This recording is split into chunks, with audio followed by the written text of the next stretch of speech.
Tonight is the launch of SFU's Public Square Community Summit. And to Janet and Landon and the team in Public Square, I want to thank them and give them a big round of applause for what they do for the university.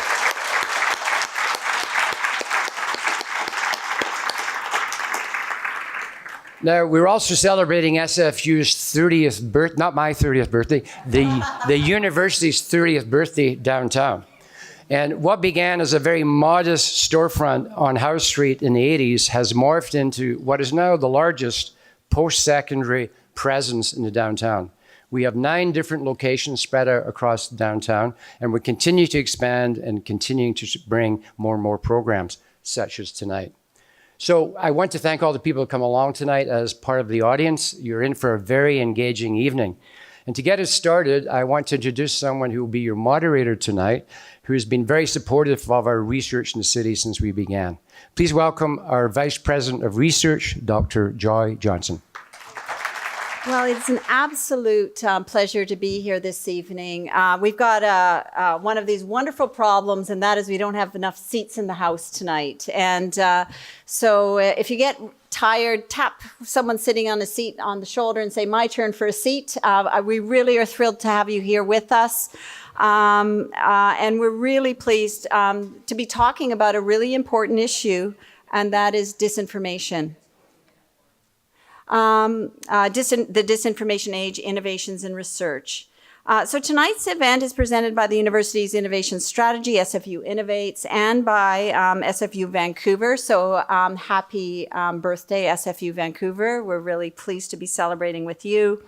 Also SFU's Van City Office of Community Engagement and SFU Public Square with the support of the Yarlowski Foundation, the City of Vancouver, and Microsoft. It indeed takes a village of sponsors to make an event like this, and we're very, very pleased to have such incredible sponsors. So this event is taking place as part of SFU Public Square's 7th annual community summit called Confronting the Disinformation Age. And I think all of you present here tonight just shows what interest we all have in this real conundrum, and that is the age of disinformation. So Confronting the Disinformation Age consists of 12 events beginning today and running until next Thursday, April 18th. And I really encourage you to look at the program, think about the events that you'd like to attend. And I'm really pleased to be one of the first events this year. We've got fresh staff and a lot of enthusiasm, and I'm really very, very pleased to be highlighting research at SFU. So the Public Square event is going to consider how the proliferation of disinformation is impacting society and challenging our capacity to make informed decisions about our economic, social, and political lives. The events are meant to explore both the complexity and the consequences of misinformation, but also to emphasize that the solutions to these problems are, in fact, possible. And tonight we can look no further than to our own community here at SFU for homegrown examples of such solutions. After more than 50 years, Simon Fraser University has made some significant advancements to everyday problems through leadership and critical thinking. And as Canada's engaged university, SFU doesn't just use innovation as a social buzzword. We really think about ways in which we can take innovation and use our capacities to solve pressing issues and meet societal needs. So SFU Innovates, our innovation strategy, helps students, researchers, staff, and our community to mobilize their ideas for positive benefit and economic good. We live and breathe it as a lens through which we are viewing our learning, our research, and our community engagement.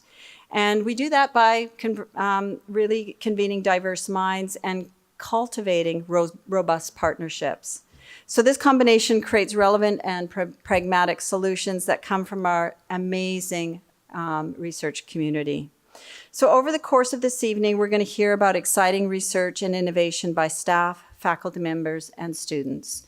I've had the opportunity to hang out with some of the presenters at our posters this evening, and I think already my appetite is whetted to learn more about how we can confront misinformation. So I want to begin by thanking our amazing poster presenters for being here this evening. You're doing an amazing job, and we'll have a chance to chat with you during the break, so thank you.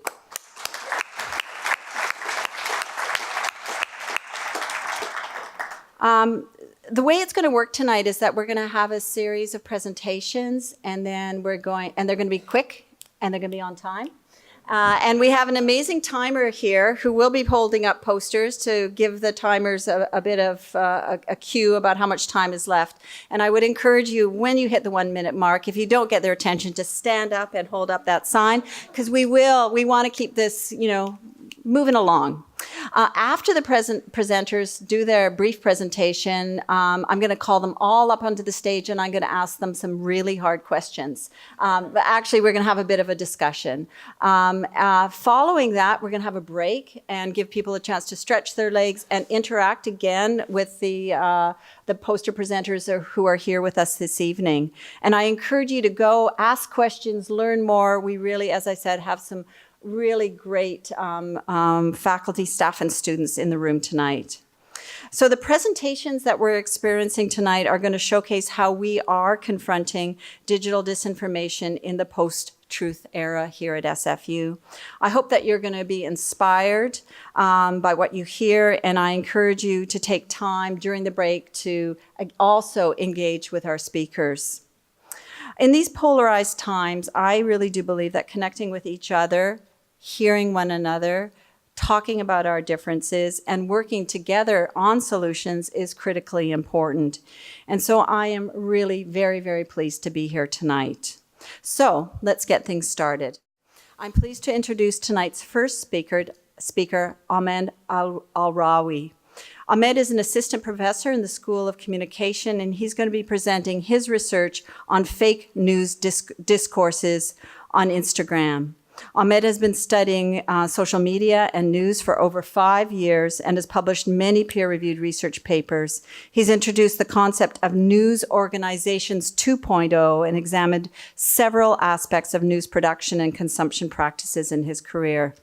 Some of the conceptual issues that he's covered include viral news, news values, selective exposure, gatekeeping, agenda setting, and celebrity journalist 2.0, one of my favorite subjects. So without any further ado, please join me in welcoming Ahmed. Okay, thank you very much, everyone. So I'll try to be quick. I have only 5 minutes. So my research, as Joy mentioned, is about fake news discourses on Instagram. And just to tell you the story behind it, I started doing research about fake news discourses on Twitter. Basically, I was interested to see what people say about fake news on Twitter. And I published a few studies on that, and I found a lot of polarization when it comes to fake news discourses. I argued here that fake news as a term has been weaponized by certain political figures, mostly Trump, in order to attack his opponents and, of course, attack anyone who would criticize him. But it was not only Trump, also the left used the term fake news in order to attack also their own opponents as well. So I turn now my attention to Instagram, and I'm going to share with you the preliminary findings of my research here. So I adapted a Python code, and I managed to download about 500,000 Instagram posts. And this is the frequency of these posts regarding fake news discourses on Instagram. I was very curious because usually Instagram is not really well studied.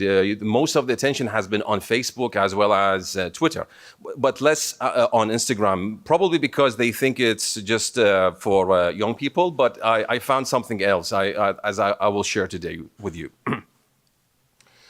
I used a few computational methods as well to figure out what was going on, including topic modeling.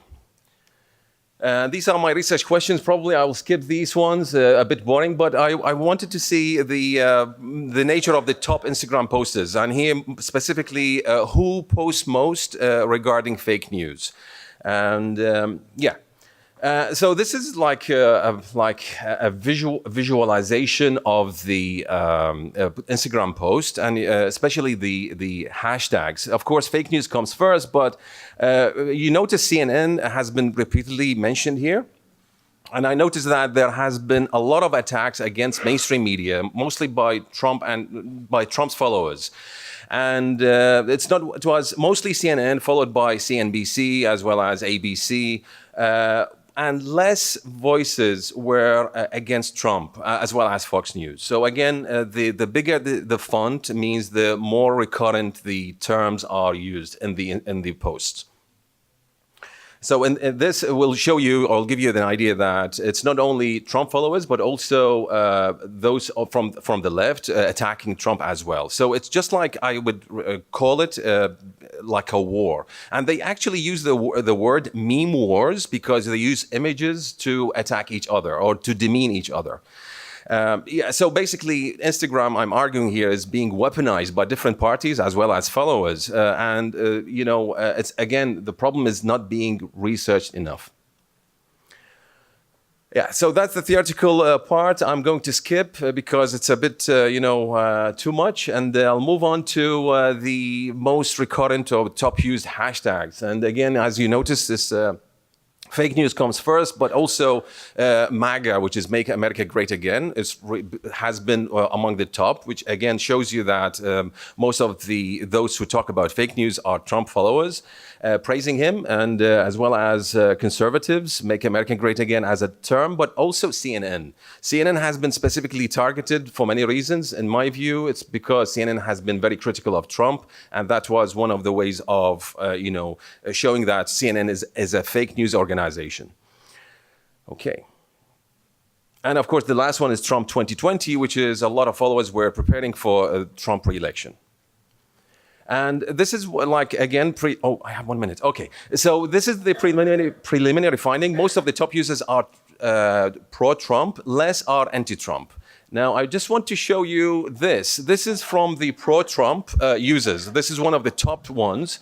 And here there is a clear reference to Canada, again, attacking Canada. But notice that's something I wanted to mention, the user. His name is Captain Kikistan, which was something very new to me. And when I did some kind of research, I found that these are actually alt-right followers or members. And they use the word Kikistan as a code term in order not to be banned on Instagram and elsewhere. So it's a whole new field, but the word Kik and Kikistan has been very much recurrent. And the opposite is this. This is anti-Trump followers. And I think my time is up, but they use both of them. Yeah, they all use hashtags to attack each other. Thank you very much for this. Our next speaker is Clint Burnham, whose presentation examines, or is entitled, "We Don't Know What We Want When We Are on the Internet, and That's Okay." Clint is a professor in the Department of English, and he's currently the chair of the SFU English Graduate Program. He's also written over a dozen books. Where do you get the time? His latest scholarly book is titled, "Does the Internet Have an Unconscious? Slavoj Žižek and Digital Culture." Clint has remarkable research interest in cultural studies, contemporary poetry, and theory. Let us welcome Clint.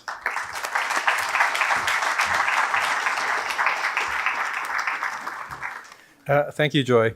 So my name is Clint Burnham. I teach in the English department at SFU, where I work in cultural studies, and specifically on psychoanalysis. In my latest book, Does the Internet Have an Unconscious?, my argument is that not only do we need psychoanalysis to understand the Internet, but also that the Internet can help us understand our deepest fantasies and anxieties. I argue that our anxieties about clickbait, fake news, and spam are not only about digital media, but also about our own personal wishes, desires, hopes, and fears.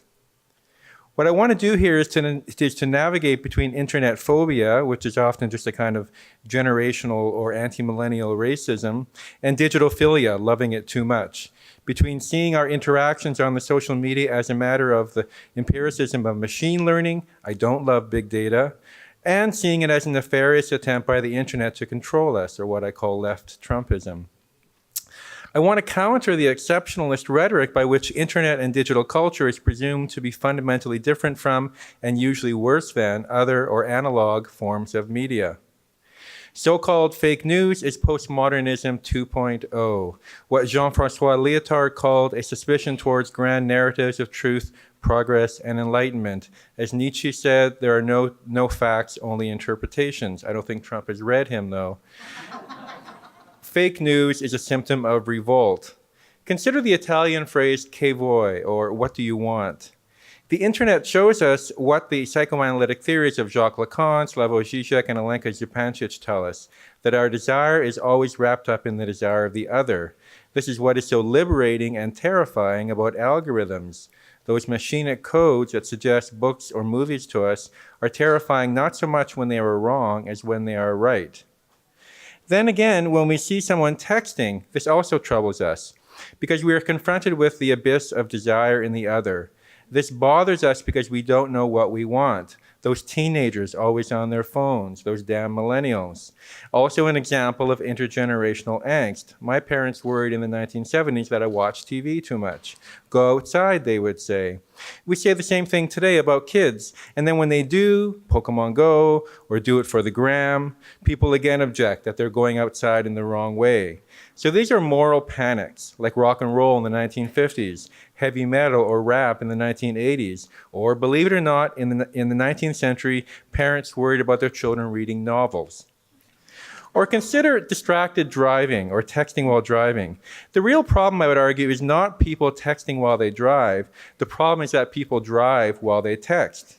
That is, texting is a way to keep in contact, but if you look at somebody, if they're texting and driving, the problem is there's only one person in the car.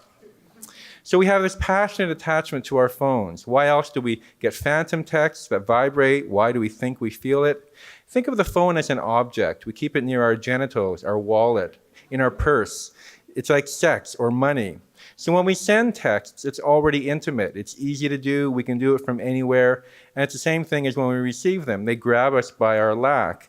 I remember reading an account of torture during the Arab Spring while at my son's soccer game in early 2011. Why was I looking at my phone? What kind of horror was I encountering? And the same thing again as well for social media. The ease of sending and receiving is what troubles us. All texting, I argued in an article last fall in The Conversation, all texting is sexting. That is, all communication is asking the other to love us. Think of the heart in Instagram. I feel weird when I heart one of my students' posts. Or the ambiguity of what some call aggressive liking in social media. We are told that millennials are a distracted generation, but here again we should think about what distraction means. 1 minute left, great. Think about it dialectically as the 1930s Marxist Walter Benjamin, who said that architecture is best appreciated in a state of distraction. Benjamin pointed out that the way we think of how we think that marginalized people, he meant workers, today we would say teenagers, are easily distracted, as opposed to we mature adults who can concentrate. Obviously, this is a spurious argument. The UBC art historian Jaleh Mansour makes the more generous and convincing argument, but also more scary, that the distractions of social media actually renew us to return to work. Thank you very much. Next, we have Sun Ha Hong. He is currently an assistant professor in the School of Communication, and tonight Sun Ha is going to be presenting his findings on fake news for fake pills, disinformation beyond politics and its historical roots. His research examines emerging styles of truth-making across self-tracking, political disinformation, and deep fakes. Let us welcome Sun Ha. All right. Hello, everyone. So we're going to hear a lot about fake news, a lot about disinformation today, and we're going to look at a lot of them in the posters. And what I want to do here is ask, what's the big picture here?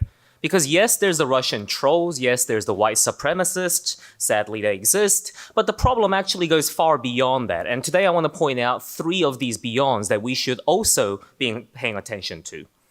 So the first thing that's happening out there is we're going from fake news stories to a whole new horizon of manufactured information. Last year, we saw the emergence of deepfakes. These are basically a simple and easy way for people to take somebody's face, somebody's body, transplant it on somebody else, and bam, you've got an AI-generated fake video. So the first problem is obviously that this is going to revolutionize the fake news industry. I'm going to show you here a warning deepfake video that was created by BuzzFeed just to show us how convincing it can get. Moving forward, we need to be more vigilant with what we trust from the internet. So that's not Obama talking, right? This example is a warning. You've got Jordan Peele on the right, and he reads out the script, and that gets transplanted into a fake Obama speech. One of my students actually ended up quoting him as Obama in their paper. So you can see the problem there. But beyond politics, beyond the obvious targets, there's a new range of information that's able to be manufactured. NVIDIA, well known for the computer graphics chips they produce, they can now create artificial faces that look this good. Very, very hard to tell apart until you look up close. And I'm already seeing some fake profiles on Twitter that use these faces to pass themselves off as real people. The technology doesn't have to be miserable. It can also be joyful and fun. The researchers are using this tech to help people dance like they've never danced before. So you take the source subject who can dance, the target who cannot dance, and then you put them together and bam, you've got the target who can dance, or at least try to dance. I can't even tell what's good dancing anymore these days. So it can be joyful, okay? And there's other things, somebody said, this looks fun, why don't I take my wife and combine her with Anne Hathaway? So there's Anne Hathaway on the left, there's the merged version on the right.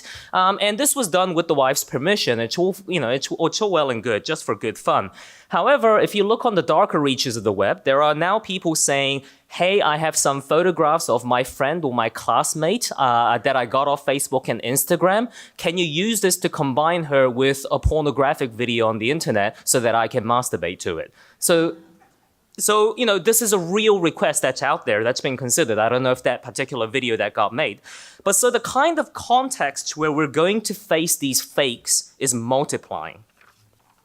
And it's not just the techniques, it's the purpose of the disinformation that's diversifying. So think about this guy, Alex Jones, who's a household name in the world of fake news. Usually we think of him as a yelling, screaming, angry conspiracy theorist, and he certainly is that. He revels in it. But he is also a topless vitamin seller. What Alex Jones does is he gets an audience, he gets a following through his conspiracy theories, and then he monetizes that audience by selling them shady nutritional supplements, such as super male vitality, which will turn you into a super male through rare earth crystals or something. So this is a business of fake news for fake pills. And that means it's not just about politics in the direct sense. These connections point us to a wider network of anxieties and beliefs that we find with the anti-vaxxers, we find with shady wellness businesses like Gwyneth Paltrow's Goop, and other places where we've got this dissatisfaction with science, with journalism, with established forms of truth. So fake news, as we know it, is part of this wider struggle we have with what I call personal truth-making. This idea that maybe the experts are wrong, maybe the media is biased, and maybe we should find out our own truth on the internet. And that's an idea that most of us have flirted with at some point in our daily lives. That's because the Western world has seen a steep generational decline in trust in institutions. Basically any institution, basically every institution. Even in Canada, where we tend to be more trusting than the Americans, less than half of the population trust in the media. So yes, there are hardcore white supremacists. Yes, there are hardcore conspiracy theorists, and we need to tackle those very aggressively. But beyond that, there's also a general cultural sentiment that has to be better understood and addressed. A lot more research still has to be done, but I think there are some early lessons here. The techniques for disinformation are going to advance rapidly over the next few years. To meet that challenge, we need to attack the root, not just the symptom. We need to restore public trust around our institutions. And to do that, we need the kind of institutions, our media, our politicians, that we feel like we can trust again. Thank you.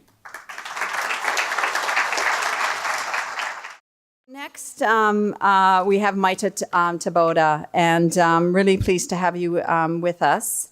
Maita's topic is using computational linguistics to detect fake news.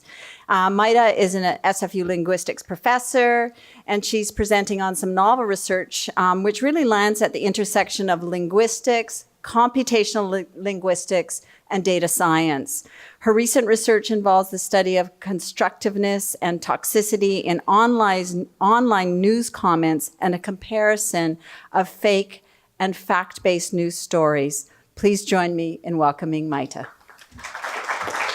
So I want to talk about how we use computational linguistics to address this problem. And this is research with Fatema Tarabi Asser, a postdoc in my lab.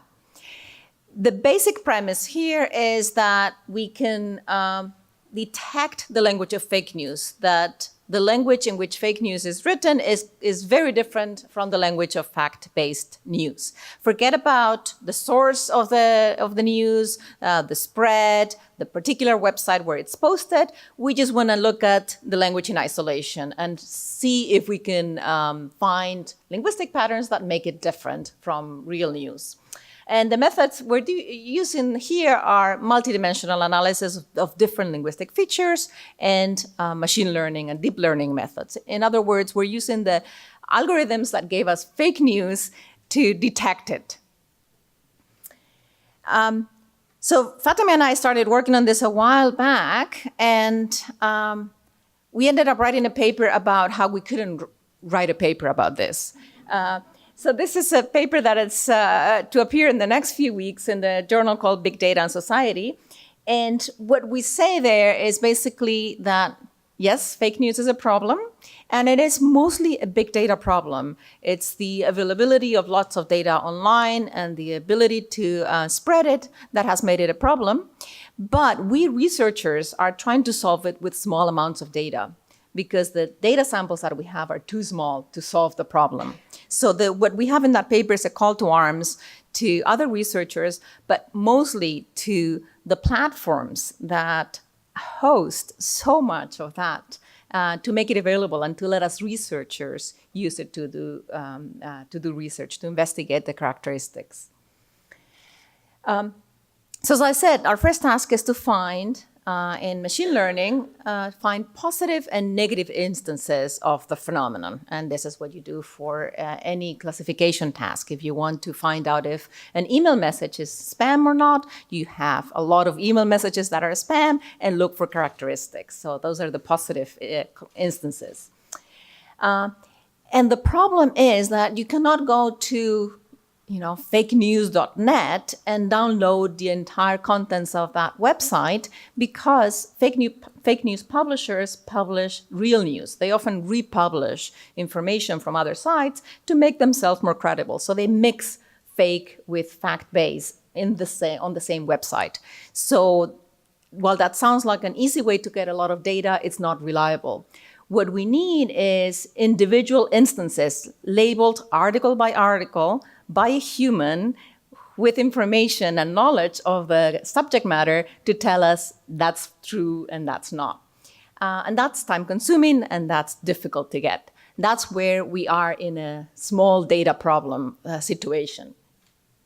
So what we have done is go to fact checkers. That's exactly what fact checkers do. Websites like Snopes and PolitiFact and Emergent, they have submissions. So if you suspect something is not true, you can submit it to their website and have experts check it, and then they publish it. So that's what we have done.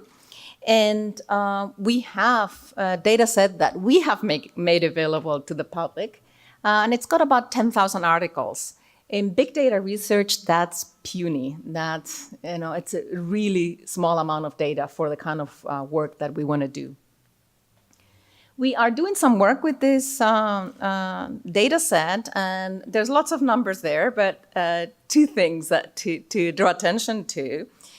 One, that sort of what we call classic machine learning approaches that use features in the text, do the best. And the new deep learning approaches, the new algorithms, the new wave of AI does not do as well because the data size, the data sample is too small. So that's my conclusion. We need more data. Send me your fake news articles and we'll use them for good purposes. You can also play with the current algorithm. It's quite flawed. The numbers, the best results we get there are about 73%, so it's not always accurate. But you can go to that website, fakenews.ngrok.io, and paste your favorite fake news story and see if we get it right or not. Thank you. The last presenter in this session is Naomi Akemi. And I'm thrilled to have a graduate student in the session as well. And it's great to have you with us, Naomi. So her research is on right-wing extremism online. Are we part of the problem? Naomi is a master's student in the School of Criminology and a research assistant in SFU's International Cybercrime Research Center. And her research interest is primarily focused on understanding the way that online platforms facilitate radicalization and extremist conversations. Naomi wants to create more effective and targeted approaches for preventing and countering radicalization in Canada. Please join me in welcoming Naomi. So a little bit of background on the research, kind of research I do. I do a lot of qualitative content analysis on different online forums, right-wing extremist forums. And I've done research on Stormfront, which is a well-known white supremacist forum. I've looked at the Canadian sub-forum of Stormfront, and I've compared it to Facebook to see whether, I wanted to see whether right-wing extremist narratives had spread to the mainstream. As well, I'm currently looking at Reddit data. I'm looking at Canadian subreddits, which are Canadian communities online that have been said to spread right-wing extremist content, but there's currently no research on it. So that's what I've been looking at. And today I want to talk to you a little bit about what I saw in terms of disagreements in these forums. So it really troubled me that when I found people who actually were willing to oppose a lot of the racist and just hateful comments online, what they were doing were just they were just insulting each other. They were resorting to personal attacks, and there was no actual conversation. So no side of it was actually, I mean, both the side that was fighting the extremists was not good either. They were not doing anything constructive. And it's even worse on Reddit. Reddit actually has a voting system that allows people to downvote, so comments can be voted into the negatives. And negative comments are usually put at the bottom of the threads, and a lot of times they're hidden. So that contributes to creating an echo chamber on Reddit where people are not exposed to any information that they disagree with. So why do I think this is important? And what I really want you to take away from this is that, first of all, I think we need to recognize that right-wing extremist ideology has indeed spread into the mainstream, and it's happening in Canada as well. And what this means is, and a lot of research recently has shown, is that right-wing extremists are moving away from their more traditional, stereotypical, angry image of a white supremacist, and they're making the ideology a lot more palatable and a lot more acceptable to people who are on the fringes and to people who are in the mainstream, really. And it sounds almost rational and almost scientific in a lot of the narratives that they use. As well, I think it's important to highlight that Canadian social media and forums deserve a lot of academic attention as well. And I understand that a lot of the attention has been placed on the US and on Middle Eastern online forums, and rightly so. But I think the recent shooting in New Zealand proves that a lot of this ideology can spread online all over the world, regardless of where you are. And I think that my research and a lot of the current research on right-wing extremism in Canada has proven that we need to be paying more attention to this. And last, I think dialogue is key, and I think that it's important that we understand each other. I know, and a lot of people ask me, like, why do you just sit down and read comments, hateful comments online all day? Like, what are you really getting from that? Why aren't you just coming up with an algorithm to just delete all these comments? And I think, and I've struggled with that too, but I think that the reason I'm doing this is I want to know where they're coming from. As much as I disagree with them, and as much as we all probably disagree with them, I don't think we can change anyone's minds unless we know what's in their minds first. So this is part of me getting at the root of the problem, and I encourage everyone to engage in respectful conversations and not just insult each other when we disagree, especially online when it's so easy because we don't see each other. So yeah, thank you. I'm going to invite our presenters from this first session to join me. It's not an ideal setup all lined up here to have a dialogue, but we'll do the best that we can. Are there mics for the speakers as well? Oh, I missed that point. Excellent. I'll pass these around. Thank you. Thank you. We'll have to share. And actually, I'm just going to ask a few broad questions, and I'll ask anyone who wants to comment. And if you want to add on to something that someone else has said, that's great as well. And I guess the first thing I'd really like to have you comment on is what are we going to do? What are your suggestions about ways that we can really promote digital literacy and accountability?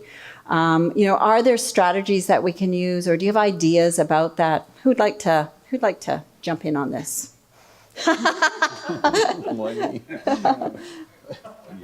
Yeah, okay. Yeah. Sure, why not? It's working. Okay. Yeah. So, I think we need media literacy here. We need people, generally speaking, to be more educated, more vigilant about what they read, what they do, and what they consume online. And we need also people to be more critical, and this comes with education. It requires more time, more training, and I think this should all start in schools. Primary schools, I think. That's where it should all start. Training students on how to detect, how to find credible information, and how to process it without dictating to them what exactly they should believe in, because that should not be our job. They should be independent here. So it's a bit tricky, sensitive, but again, I think it should start from the early stages, from the first years. Great, thanks so much. Clint, I noticed you passed the mic over very quickly there. Do you think the digital literacy is any solution to the issues that we've been raising today, or do you have another point of view in relation to this? I am rather suspicious of notions of literacy as a kind of a quantifiable skill. And with respect to my colleagues in that, I mean, if 10,000 units or something is too small of a data set, what I want people to be able to do is to read one Instagram post, is to look at one tweet and understand that. That's the kind of that. So I guess it is a kind of literacy that I'm talking about, but it's at a different it's at a different sort of scale. Yeah. In the same way, I don't think you were saying that everyone should learn, although I think people should learn how to code and should learn how to do algorithms, and that would be part of that literacy as well. Great. Anyone else want to comment? Just to jump in there, I think another way to put it is we need a certain amount of education, we need a certain amount of critical thinking, but that's not the only thing that's going to solve the problem. So imagine your kid comes to you and says, hey, so teach me about this, what kind of newspaper should I read? And you tell them, don't read Breitbart, read the New York Times instead. That part is easy. But are you ever going to get to a point where you tell them everything they need to know to dodge all the future evolving pieces of fake news ever? Maybe not. And I think that's why we need to attack the root of the problem as well as these particular symptoms. And again, the question there is, if half of the population don't feel like they can trust the media, then that's the root from which these kinds of alternative interpretations emerge. So we need to have a larger social debate about what kind of people can we trust and how can we try and cultivate more trust in these institutions to begin with, as well as trying to clamp down on these kinds of fake news products. Or even should we trust the corporate media? I mean that takes us as an unalloyed good, the notion that mainstream media itself is a credible source of information. I mean, just in the Weekend Globe Mail, when there's 2 articles about Ralph Goodale talking about Facebook and how they have to sort of moderate more properly, below that was an ad for getting the Globe Mail into high school classrooms and sponsoring this Canadian Forum for Economic Education, headed by a member of the TD Bank. Is that what we think proper media and proper education is? I'm not so sure. Yeah. Very quickly, the risk here is that, of course, that we're going to try and say, oh, here's the good journalist who do it perfectly, and here's the bad journalist. Well, it turns out we've never had perfect journalists ever, and we're never going to. And that's not the fault of the journalists necessarily. I think the challenge there is, how do we live in a world where we're probably never going to have that kind of perfection, but nevertheless, can we come up with some more practical ways to have a reasonable amount of trust while still holding them accountable? So it's a balance that we have to pursue. Yeah, so onto another kind of area, the technology area is an interesting thing in terms of what it might be able to do for us for fake news. And I'm kind of in terms of detecting. I'm kind of interested in your views about where we might be in the future on this topic. Will we be at a point where we can actually easily determine fake news? And will our algorithms, will our data sets get large enough? Will our algorithms, be able to solve this problem for us? I think so. We solved spam, right? So you see very little of it compared to how much of it. You didn't solve it for me yet, Maida. You have no idea how much our I know, the totally. great Yeah. IT services blocks. So I think that's the technology solution, and it needs to be there, but it's a small piece. I think the education piece is very important, the trust in media, and the need for diversity in media. What you said about corporations, that's certainly a problem. And I think we just have recently lived in a situation where we could trust the media, but that's actually very recent. Media have traditionally been biased, and everybody knew that. And Virginia Woolf used to say that if you wanted to know what's going on in London, you had to read 3 newspapers. Right. And we started taking it for granted that you could have one source. I also like what Naomi said about talking about dialogue and how to engage in dialogue and how to engage in respectful dialogue. I think, all of those are important pieces. Yeah. So Naomi, what are your thoughts about how to move this forward in terms of education, training? Where do you see the future going? Well, in terms of Can you hear me? Yeah. In terms of education, actually, I was going to say the exact same thing. I fully agree with that. A lot of the radicalization literature actually states that it's a lot better when you get to talk to youth and children about critical thinking skills, and you prevent radicalization, and therefore you prevent people. You teach people how to detect fake news and disinformation. So I think a lot of it has to do with education, but it's such a complex problem that it's really hard for me to say, especially I'm a student currently, so it's hard for me to say at this stage where this might go. Yeah, that's great. Well, we have just had a bit of a glimmer of a discussion here. We're going to take a break, and I would encourage you, the audience, to ask questions of our panelists, to engage in discussions with our poster presenters, and to keep the conversation going. And we're going to get back together. I'll be calling you back together. I think we have 15 minutes or so for a break. So please, before we break, join me in thanking this amazing panel. It was great. For our next presentation, we have 3 presenters. Juan Pablo Alperin, Michelle La, and Esteban Morales. The title of their presentation is Making Knowledge Public. Is it part of a professor's job? They're strongly committed to having open access to research. They believe when research is made available to the public, it can create a positive and lasting contribution to society. Please join me in welcoming Juan Pablo, Michelle, and Esteban. 5 minutes is too long for one person, so we thought we'd split it up into 3 people of 1.5 minutes each. We're going to change a little bit the tone of the conversation here. We have been talking and looking at ways that people are doing research about misinformation, but I want to being part of a university, we entrust our universities and our institutions to be creating that knowledge, creating that truth, pushing those frontiers of what is our understanding, our collective as a society, and how it is that we are actually knowing what it is that we know. So this is how we formalize knowledge construction. We do it at universities, and we do it in this way. But while as society we ask the universities to do this work, do the universities then ask us to make sure that that knowledge is out there and is part of the public conversation and part of the public discussion? Are we as faculty members being asked to actually share this knowledge with the public?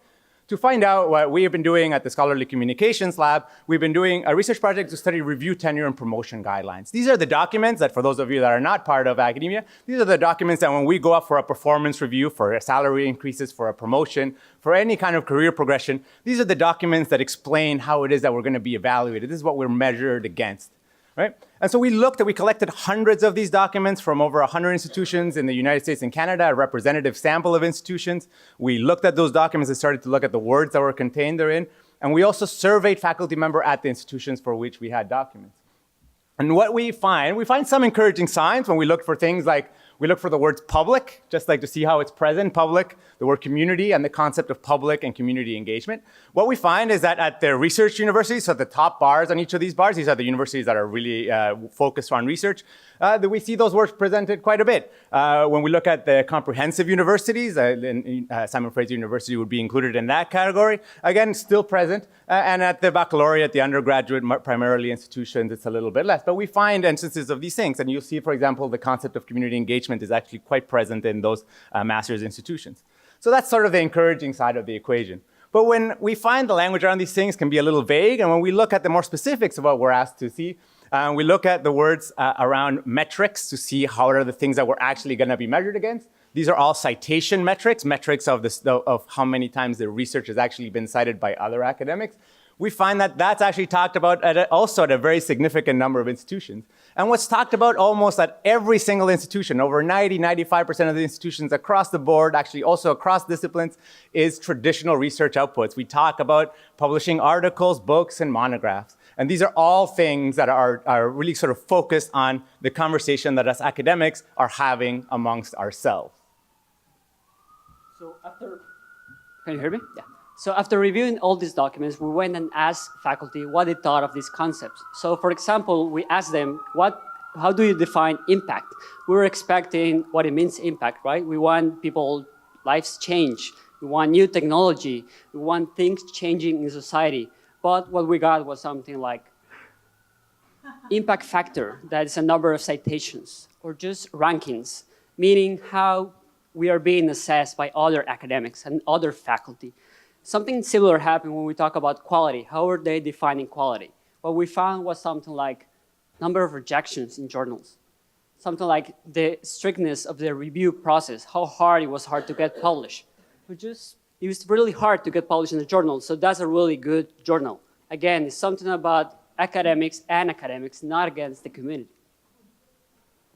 And so when we look at the language that's being used in these R2P documents, there's rhetorical strategies there that actually do disincentivize engagement with the public and the community. And so, in these R2P documents, service work that is related to the community and public, as you can see in this quote here, scholarship and teaching supersedes service work.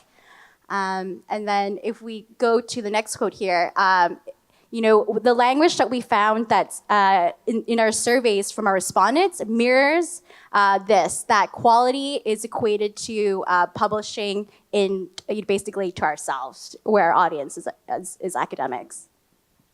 But we don't want to be all dark and all grim. There is also some good responses. For example, some people, when asked about quality, they're also talking about the scholarly of the work, how well done the research was, how the rigorous was the process of getting the results. And especially when people were asked about open access, meaning the availability of the research, they were very positive about it, focusing more on the community can access the conversation. So for example, somebody was saying, open access is available to the public, meaning it should be not locked, or just is the future of public academic. Or finally, can post the link to Facebook, my mom couldn't read it. So we do find that there is a lot of focus on these conversations amongst academics or amongst ourselves, but we do think that there's work to be done here around there. We see lots of encouraging signs. The faculty do care and think about these things, but we do need to think about how do we value this work so that everyone in the academic community should see as part of their work to confront the misinformation that's out there by making all of the research that they are doing, all of the knowledge we're creating out there and made available to the public. Thank you.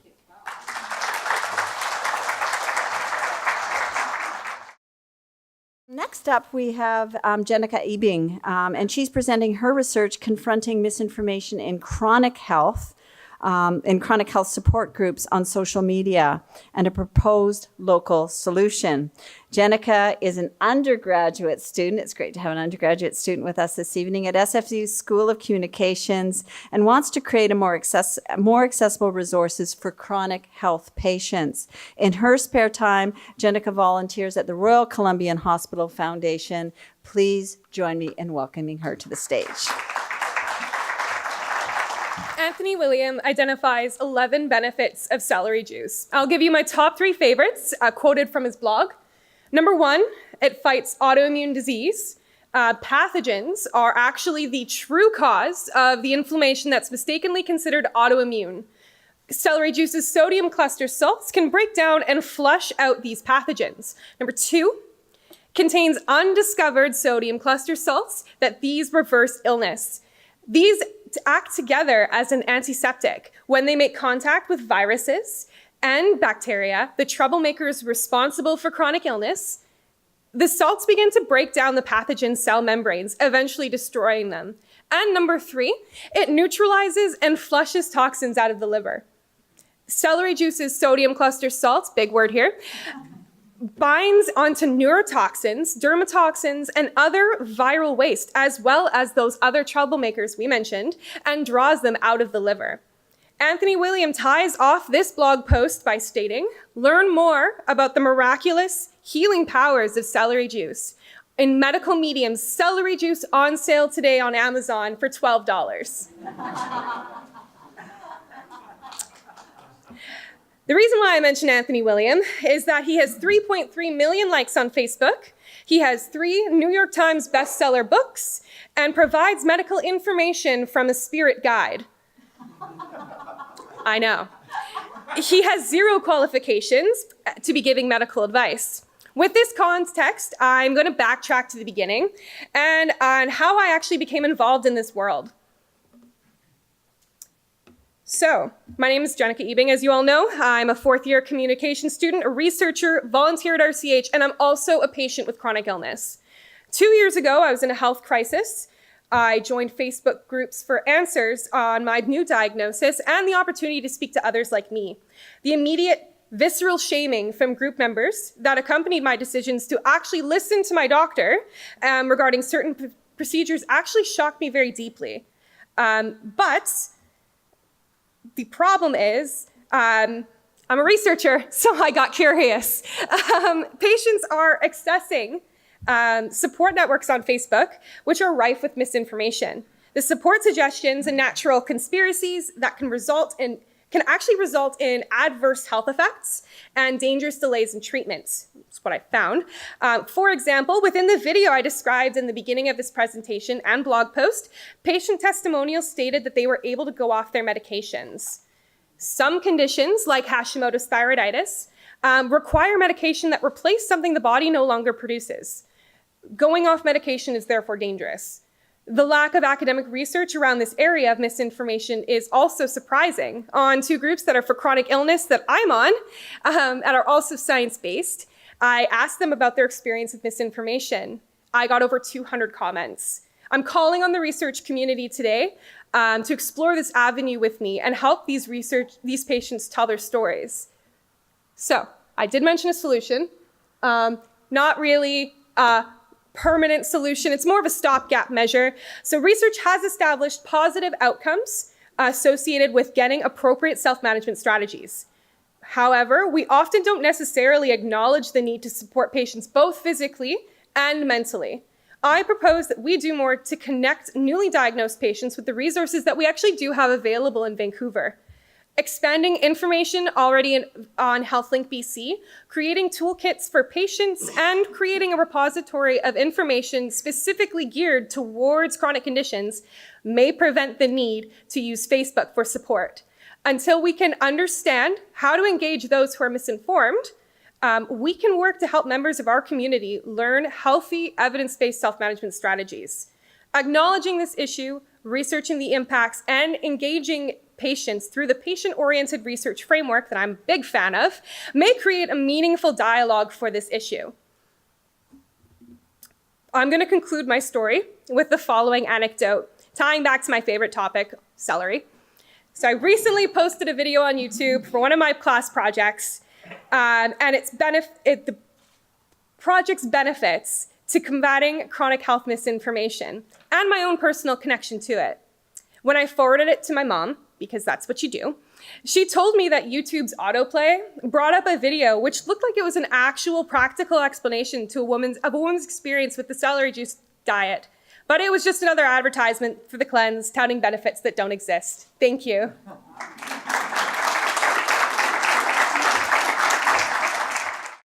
Our next speaker is Cam Razavi, who's going to be presenting his work entitled Journalism for Climate Solutions, Rethinking Standard Approaches to Climate Change Reporting. Cam is a global traveler, and he's explored approximately 40 countries. He holds a bachelor's in journalism from Ryerson University and a Master of Arts from Tsinghua University in China, and is currently a PhD student in SFU School of Communication. He has a keen interest in countering the spread of disinformation on social platforms, and he has an extensive background in television and news production. Really looking forward to hearing what you have to say. Let us welcome Cam. Thank you very much, everyone. Thank you very much. Climate change is one of the most urgent and serious issues facing us today. But why are so many people so apathetic to it? Why do we have elevator conversations in Canada about the weather, but hardly ever talk about climate? And why is there so little news media attention paid to climate change? And how can we change that? So my research explores these questions. Tonight, I'm going to begin by briefly talking about what climate journalism usually looks like. I'll then describe some traditional approaches to journalism, and then I'll explain some of the ways to better engage on climate through journalism. The standard assumption of climate communication is that people will finally take action if only they have more information about all of the scary impacts of climate change. But more knowledge is not necessarily linked to action. It's counterintuitive, but people who are literate in the science of climate change are not necessarily more concerned about it.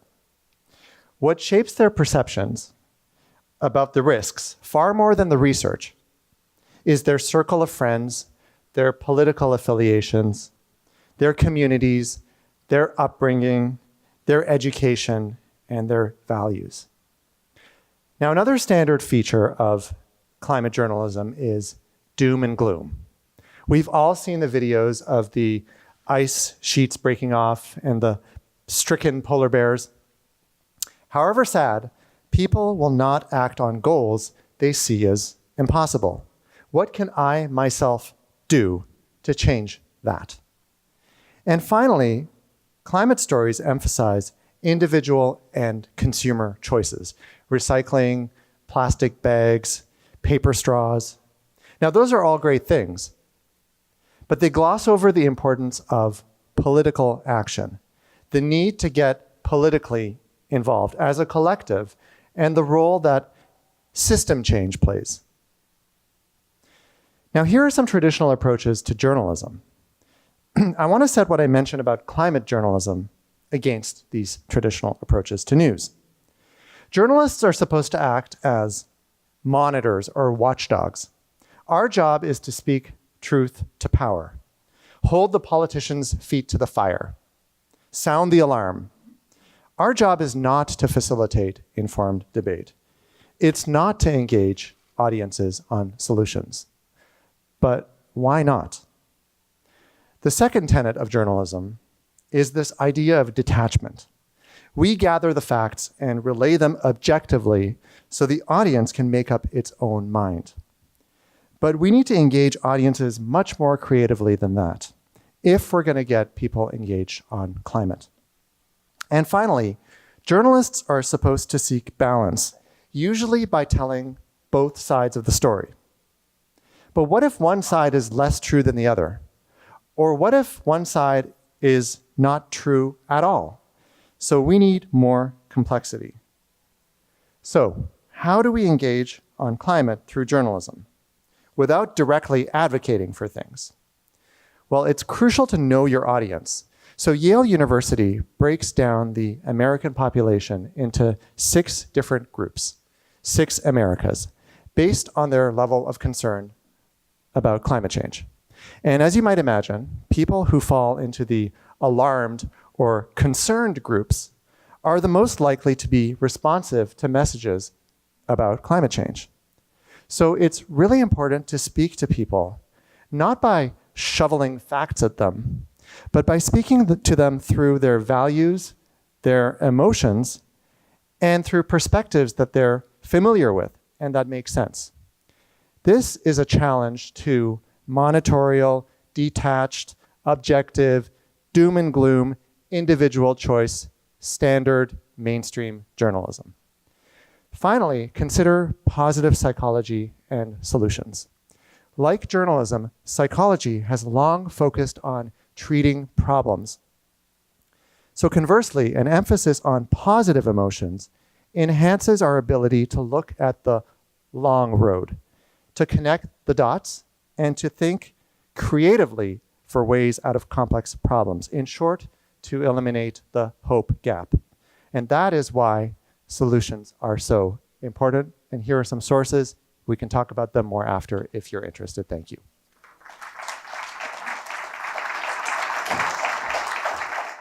Our next speaker taking the stage this evening is Daniel Savas, and he's going to be presenting Disinformation, Trust, and Commitment to Democracy, the Case for Building Social Connections.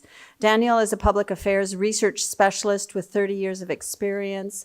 Currently, he is a dialogue associate at the SFU Center for Dialogue and a visiting professor in SFU School of Public Policy. Let us please welcome Daniel to the stage. First thing I'm going to do when I get home is grind up some celery and try that celery juice. Thank you very much for your introduction, Joy. I'd like to get started quickly because I know I only have 5 minutes. I'm going to briefly go through a project that I'm helping the Center for Dialogue here at SFU launch and lead called Strengthening Canadian Democracy. One of the questions, what the project is doing essentially is three things. We're looking at ways to strengthen Canadians' commitment to democracy. We're looking at ways to create engagement strategies that actually work. And so we're going to be doing the evaluation of some intervention strategies, asking the question, in what context do these strategies work, why they work, and when do they work? So that's the second thing. And then the third thing, once this project is over, what we want to be able to do is take some of those strategies that actually work and scale them up across Canada to hopefully, knowing that they work, we'll be able to strengthen Canadians' commitment to democracy. We're in the third stage of the project. We've done a lot of groundwork, research, consultations, surveys, et cetera. We've also launched 2 interventions with some community partners, City Hive, Vancouver, and the Vancouver Foundation, and we're actually in the process of designing those projects. Why is this required now? Why do we need a project called Strengthen Canadian Democracy? Well, a lot of the research that I've shown, and this is just one of many slides that I could show you, where there has been a decades-long downward trend in the value to which Canadians place upon the system of government that we like to call democracy. So the Center for Dialogue, seeing these patterns, said, well, what can we do to make the change to help Canadians, or to help strengthen Canadians' commitment to democracy? So what have we learned? We did a survey of Metro Vancouver residents last August, and I'm just going to go through 3 or 4 quick slides. And one of the things that I'll come into conclusion with is one of the things we discovered, perhaps a little bit surprisingly or unknowingly, is that social connectedness, the sense of belonging to community, has an important impact and an important relationship to how people feel in terms of their commitment to democracy. And I'll just go through some quick slides to show you how we got to that point. Metro Vancouver residents value a great deal different democratic values. However, what we also found was that there's a certain proportion, about a quarter of the residents in Metro Vancouver, who are not really committed to democracy in and of itself, and in some sense, they're open to authoritarian systems of government, which, when you think about 1 in 4, that's not a small number. The lived experience that Metro Vancouver residents have with democracy through voting, through their ability to affect change, and through their interactions with elected officials shows that they're really not convinced that their lived experience is all that positive, which is another thing that is concerning. And as has already been shown here in other presentations, there's a lot of distrust or mistrust or a moderate level of trust in key institutions. A lot of them are democratic institutions, one of which is the mass media, which I'm going to be focusing on shortly. And in fact, the mass media, there's a lot more distrust. It's one of the least trusted democratic institutions in biometric Vancouver residents.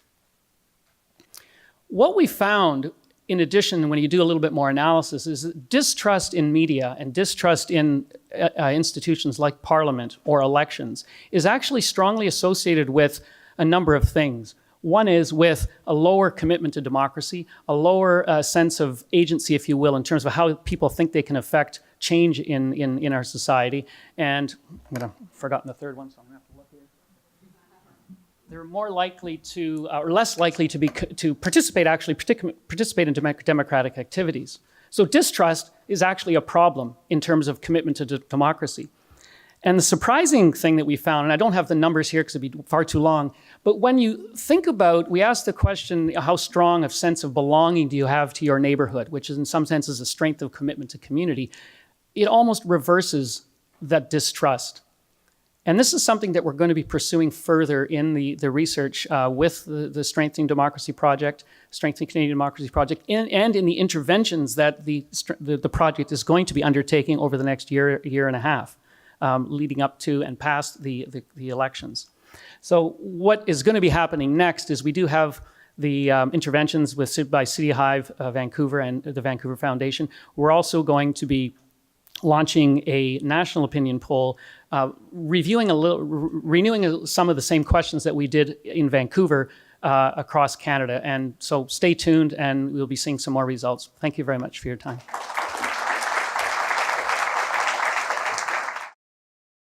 Our final speaker for this evening, last but not least, is Eileen van der Vlier Keller, and she's bringing us a presentation titled Beyond the Ivory Tower, Empowering Our Students to Communicate Their Science to a Public Audience.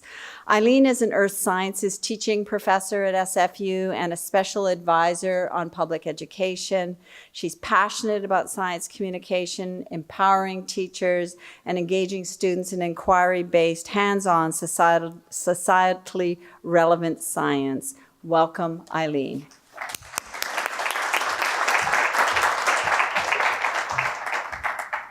Thank you, Joy. So, science impacts everything about our lives. Urban planning, sustainable resources, getting comfortable with our changing world, our health, as you've heard, climate change. And it also brings us the incredible wonder and beauty of new scientific discoveries. I don't know how many of you have seen the pictures of the black hole. Incredible. So in an era of disinformation and fake news, it's really important that we hear from scientists. So before I talk about the course that we've developed for our science students, I just want to tell you a story. As a young beginning academic, a long time ago, I wrote a book for kids, an activity book for kids, and I wanted to have a nice recommendation on the back. So I talked to Dave Garrison, who he's the publisher of Yes Mag. It's Canada's science magazine for kids, and he wrote me one, and it was very nice. And then a little while later, he got in touch and he said, would you like to do a weekly segment on my radio show about science? And you know that awful feeling you get in your stomach when you think, oh, I'm terrified. Anyway, I thought to myself, I don't have the skills and I didn't have the confidence, and I said no. And that's one of the biggest regrets of my academic career, that I missed that opportunity. So I'm really passionate about engaging our students in science communication so that they're not just wonderful scientists, but that they also communicate their science, because otherwise society is really missing out. So, with the support of the Dean of Science and in collaboration with some fabulous science communicators from the community, people like Jennifer Gardy, who used to be at UBC, and you may have seen her on CBC on the nature of things, and people like Elizabeth Ellie at SFU and Isabel Cote. We co-developed this course for students across the sciences, environmental science, computer science, science. And we offered it for the first time in spring 2018. It's in its second iteration. I've got a heap of marking on my desk. So what we're doing in the course is we're engaging our students with expert science communicators from the community. And you'll see there Johanna Wagstaff with our group of students from last year. She works for CBC. We work with Science World, and we use a lot of experts, or we work with a lot of experts, including some people here from SFU to engage our students. So they learn, I was talking with somebody earlier about the difference between communicating between scientists and communicating to the public. It's exactly the opposite. So we identify that. We talk about science communication as a dialogue and not as a deficit, that you're passing information that people need. They learn about presentation skills, they learn about writing, they learn about doing science, they get media training, they learn about infographics and visuals, and does it work? So what we found out so far is that it really increases their confidence in communicating science with different audiences, which is really great. They really like the networking and mentorship. Several of the students from last year have gone on to be in the science communication business, which is kind of cool. And right as we speak, one of the students in this year's version, Jesse Mishorak, who is a master's student in geotechnical earth science, he does, thank you, he does mixed reality, virtual reality to understand landslides in the Himalayas. And he's there right now giving a technical presentation. But because of this course, he told me, he's also going to engage the community there, and he's going to talk with the local community around the landslide area that he's working on measures that they can take to monitor the mountain slope and also how they can have low-cost mitigation. And I think that's a pretty good start. Thank you. I'd like to invite all of our speakers to join me, and we're going to have a final discussion about some of the key issues that got raised in your presentations this evening.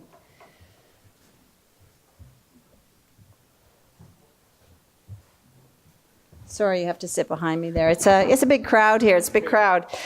So I guess, a lot of you have been talking about communication, about sharing knowledge, and I just wouldn't mind you sharing with the audience, what do you think are some of the best practices that we can engage in terms of sharing information and academic research with the public? What would you say would be some of your top recommendations? I forgot to say it in my 5 minutes. So there's your chance. The most important thing is understanding your audience. Oh, okay. And learning what will be the so what thing for the audience, what are they bringing to the table for the discussion. So that's really the top one for me.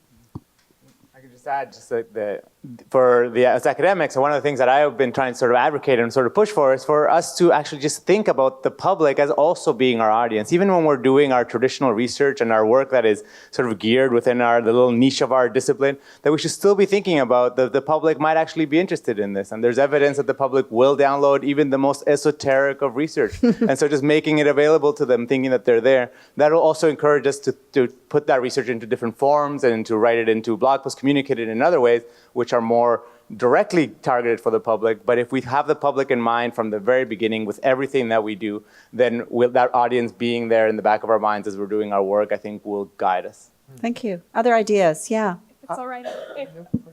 Yeah. Oh, it is on. Okay, awesome. Don't use mics.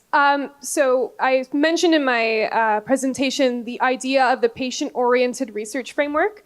It's something that's very underutilized. The BC Support Unit is one of the key advocates at SFU, but it's actually working to let the patient help dictate some of the issues that they experience day to day. Like as a researcher and as a patient, I have the opportunity to be both roles, but we don't necessarily identify problems within our communities if we are not engaging our communities. So not only should we be giving the research, we should also be involving our community in the research.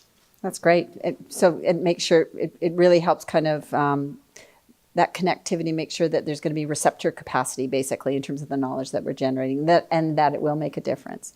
Any other comments or thoughts? Yeah, I was just going to second the importance of knowing your audience, but also providing examples. Examples really help. People learn through examples, and it's super critical to understand where your audience is coming from, what their values are, and to use examples of how your research actually applies to them in their daily life. That's great. Yeah. Michelle wants to grab the mic. Yeah, well, I'm thinking also institutionally, I think that we need to do a much better job training, especially our graduate students, in learning how to communicate science or our research, because if the public is already a foreign audience, we can change that if we change the way that we train our graduate students, because our graduate students now are working in a plethora of different industries, not just in academia. And so if we train our researchers better to communicate, I think that can be the start of change in general of our paradigm that we work in. One last comment I'll have is make your research a place where community will have a voice as well. They're not just the end goal they will have. It's a place when they can say what they feel, they can give you feedback on it, and that probably will change the way you frame your research or the topics you can talk about. Oh, that's interesting. And Daniel, with the Democracy Project, are you already thinking about how you might take the knowledge and actually implement some of the changes? Like, it is a challenge. We develop this great knowledge, and then how do you really drive change, in terms of having people value and live democracy in a different way?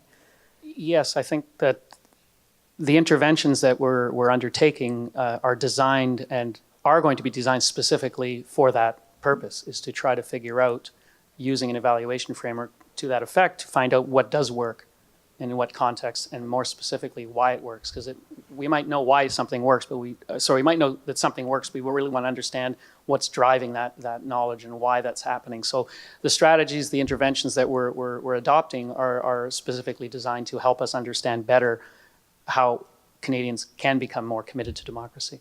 That's great. Interesting.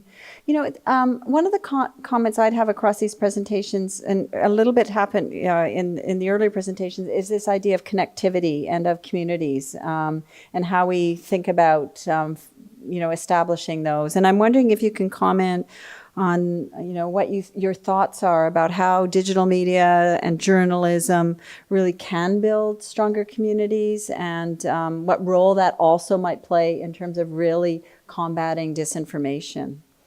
Yeah. So I talked a lot about journalism, and one of the standard go-tos in journalism is to ask the 5 W's: who, what, where, when, why, and how.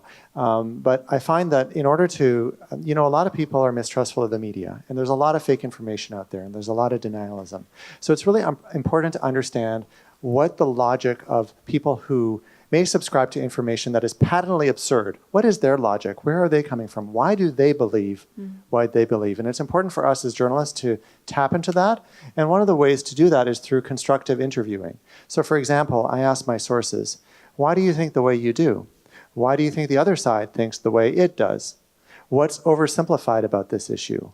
What's the number one question people aren't talking about? And this way you can sort of nudge them into solutions and nudge them into thinking creatively about, hey, why are there people who think different than how I think?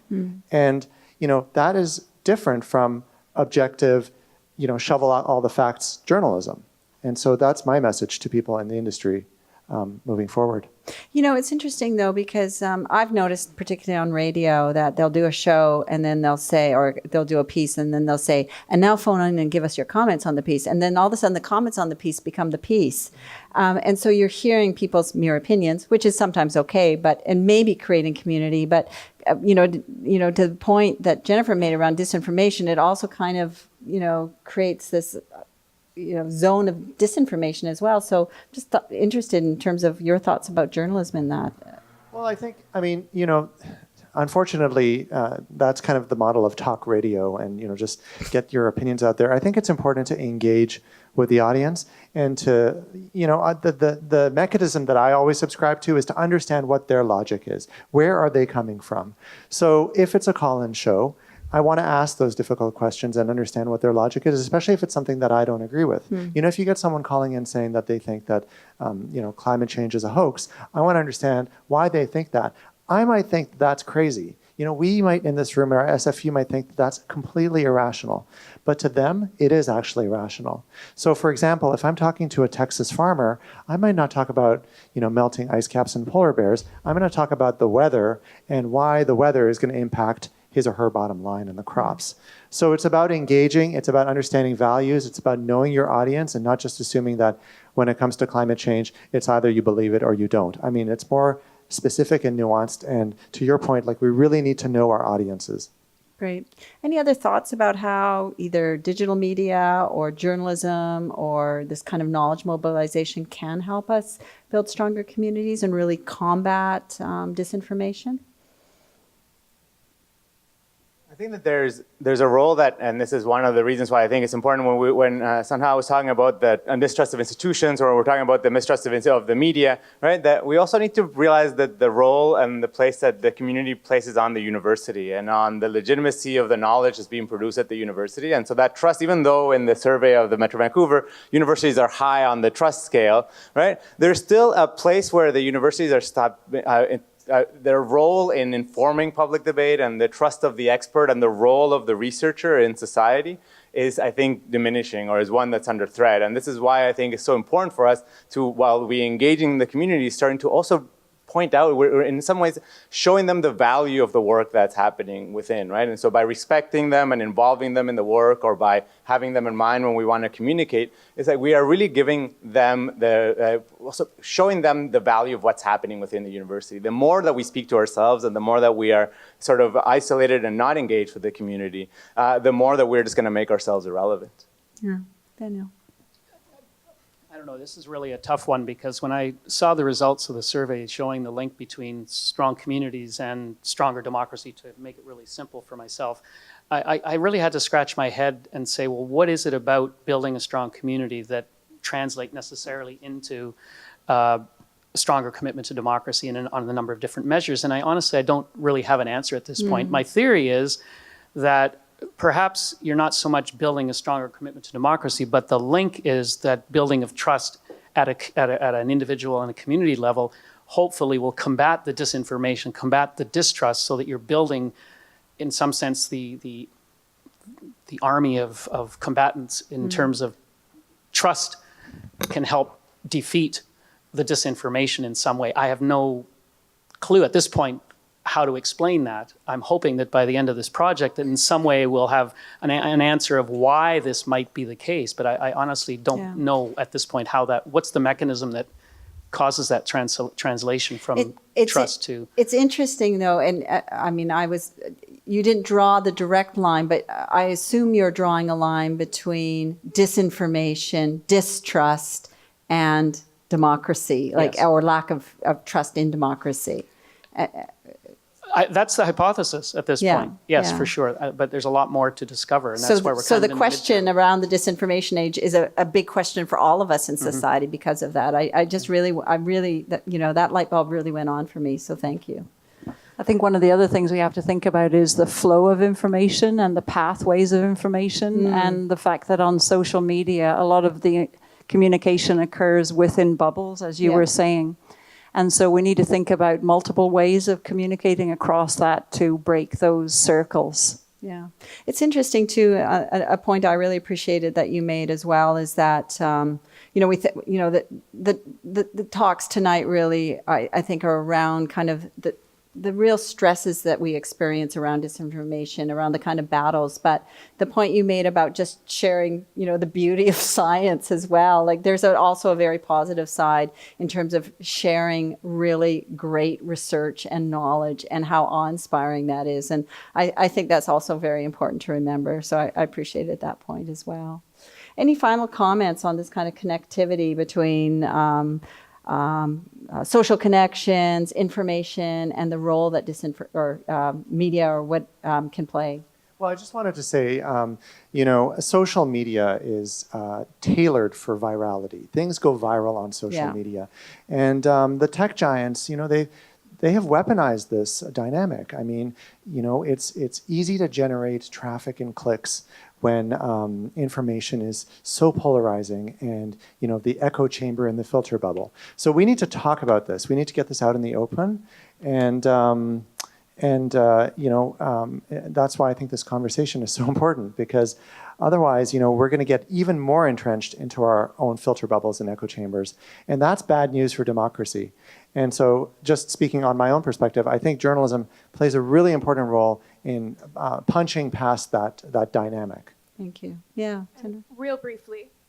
Yeah. Okay. I'll figure this out eventually. I think we're still at a point where we're negotiating this technology. It's very new. There are different, like you said, there are different structures that are in power that will have more of a benefit to shape the technology towards their own advantage. But we're still trying to figure out what it does and how it works and its long-term impacts. So I think we need to be a little patient in that regard. And we also need to understand that, the people that are misinformed, like in my case with chronic health misinformation, they're coming from a place of fear and vulnerability, and engaging them in a kind and respectful manner is going to be the best approach to engagement for now. Yeah, no, that was another point that I think was really brought home earlier, as well as this need for respectful engagement. So really appreciate that point. I am sensing that we're coming to the end of our time this evening, and so I'm going to have you just remain there and have everybody be in awe of you for a little while longer.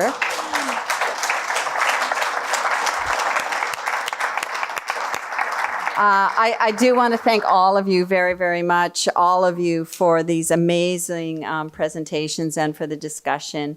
I think we really have had an incredible night this evening.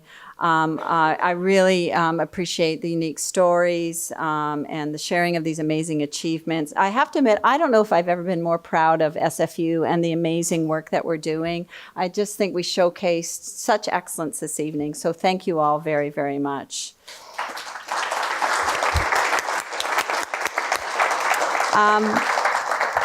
I also really want to thank the organizers of this evening. It does, again, take a village to make an event like this. Use all those people in the red T-shirts, all the organizers, the amazing people behind the microphones. Yes, they do work when you just speak into them. It's an amazing thing.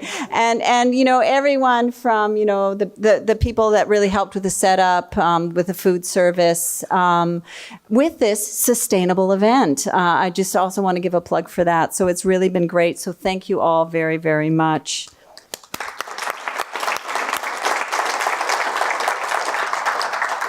Last but not least, I really want to thank those in the audience, all of you, for coming this evening. I did get to listen into some of your conversations. I hope you enjoyed them as much as I enjoyed listening into them. No, just kidding. But it really has been, I think, a really wonderful, engaged evening this evening. And we couldn't do this without you showing up and really asking those great questions and engaging in this great discussion. We really are proud of SFU and our real vision to be an engaged university, but we also are really pleased with this year's focus on disinformation. I think we have a role to play with you to have these important discussions about how we can confront disinformation at this time. Although the speaking portion of the evening is over, I encourage you to hang out, to ask questions. I think there are programs for Public Square in the room. This is the first day. We've got many more ahead of us. I encourage you to come to other events, and I hope to see you all at other events. And thank you once again for joining us this evening.